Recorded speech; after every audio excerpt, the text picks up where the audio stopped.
Hey baby, I hear the blues are calling, tossed salads and scrambled eggs. Quite stylish. And maybe I seem a bit confused. Yeah, maybe, but I got you pegged. But I don't know what to do with those tossed salads and scrambled eggs. They're calling again. Hello guys and girls, welcome to this special television news video. And yeah, it's the headline story of the week in TV, and that is that Dr. Fraiser Crane himself is returning. Yes, Casey Grammer is back in the reboot, whatever you want to call it, the sequel series to Fraiser. The character which debuted all the way back in Cheers Season 3 in 1984, way back, where at the time they just expected him to make a handful of appearances.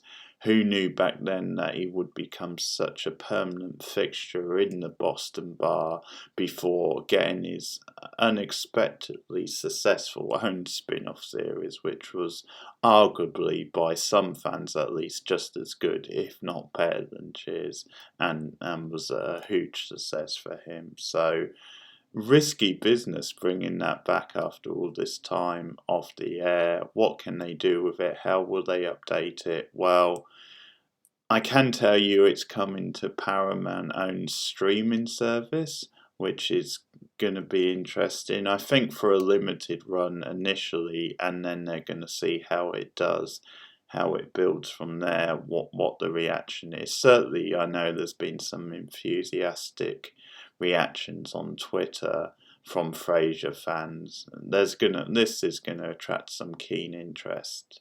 It's gonna be one of the most talked about comebacks ever. But in the past, big comedy series hasn't always had the best fortunes when it comes to returning, and this is certainly, I think, the most high-profile show to do it.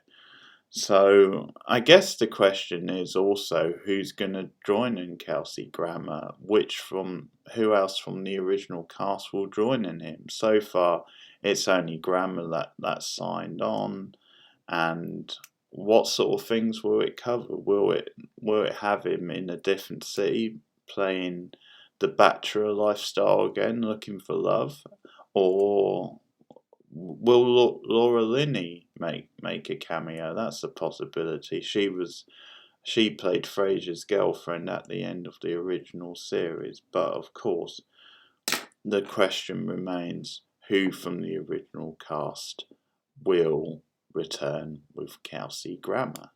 There are question marks over whether the golden couple of Fraiser, Niles and Daphne, will return.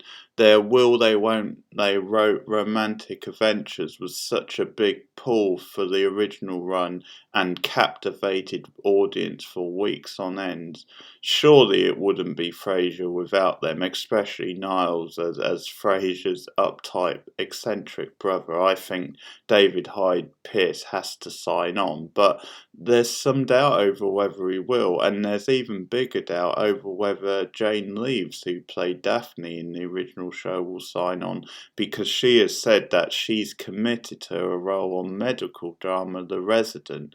When asked about a possible Fraiser reboot or return at the time, she said she didn't know about that, but then she would not be leaving her role on The Resident for it. So interesting stuff. There's a possibility that neither Niles or Daphne will return, and it could end up just being the solo Fraiser show, which would be kind of bizarre. Here's hoping that they can at least get Niles back. Sadly, we know there will be no return for Fraiser's dad, Martin Crane, played by the brilliant John Mahoney, who of course passed away a few years ago. So RIP to a Fraiser legend, one of the great TV dads, and of course his lovable dog, Eddie, who's such an unforgettable part of the show as well. So I guess the question is up to you guys. Who do you want to see return? What do you think of the prospect of Fraiser returning all these years later? Can they make a success of it? And what direction would you like to see them take the character in this reboot, or this, well, return sequel series? Would you be happy if it was just Kelsey Grammer returning, or do you want some of the other characters to come back as well? If so, who? I'm not sure what the actress who played Ross is doing. You would think they could maybe get her back, but as I said, big question marks over both Daphne and Niles. Let me know your thoughts in the comments below. It's certainly big news. Anyway, before I leave, there's actually, I'll talk a bit about the new teaser trailer for The Handmaid's Tale Season 4 coming to Hulu at the end of April, so I guess not too long to wait now, and probably not too long after it'll be released in other places. So this has been a couple of years in the making. I know they were working on it late last year, and very interesting to see where they go now with this series, because the first two series were very critically acclaimed, got a lot of strong reviews. Obviously, season 1 in particular struck a chord at the time, I think, because it came on the heels of Trump getting elected at the time, so the theme seemed very relevant. Season 3 not as well received, much more mixed reviews on that, and some people definitely felt strongly then it was a downturn for the series, and that maybe they were running out of fresh ideas, or that they were struggling to keep it like interesting. So season 4 is a challenge to see if they can regain some of that form, and if they can take it in a fresh direction. Now, I've watched this teaser trailer a few minutes ago. It's pretty solid stuff. It gets across quite a powerful message. Seems like they're going for like a rebellious revenge type thing.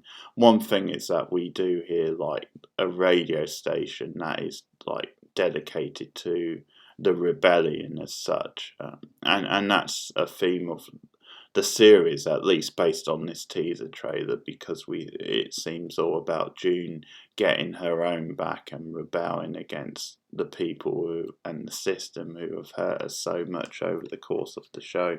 And you would think eventually maybe getting her daughter back. I think this might be the season when they do that.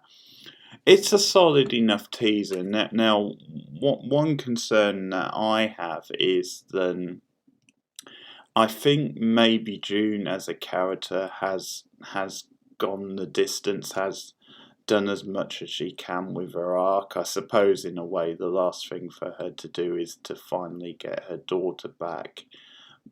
But I think if the show's going to continue now for more seasons, I think they do have to freshen things up. And one thing I would like to see, an idea I had, but I realise this probably is never going to happen, but the Emily character, who had been a really good supporting character, I think she could be a good lead for the series moving forward. I'm not saying lose June altogether, but I think you could still have a feature in a supporting role. We come back to her every now and again, but I just think to keep The Handmaid's Tale fresh as a show, I think you maybe need to shift the focus a bit. So I think certainly giving Emily more time may be a good way to go, but obviously there's no indication of that from this teaser, and I guess this is going to be the big rebellion season. Now, I don't know if even that seems a little bit repetitive, but in any case, we'll see how it goes. I think it was a solid teaser. Now, I do know The Handmaid's Tale has been renewed for at least another couple of seasons, so there will be at least one more after 4, so at least 5 seasons. So definitely question marks over whether they can keep it going and whether they can recover the form of the first 2 seasons. Let me know what you think. I'll put the link to the teaser trailer in the comments, in the description to the video, so take a look. Let me know what you think of it. Let me know what you think about the direction of the show moving forward, and your overall thoughts on The Handmaid's Tale. And of course, let me know about Fraiser, the return of Fraiser, what you think of that. And I can say that both of those I will cover on this show at some point. Handmaid's Tale Season 4, and I will definitely be taking a look at the comeback episode for Fraiser. So thanks for listening, like and subscribe, all the rest of it, and I'll be back soon with more TV news. Thanks guys, see you later.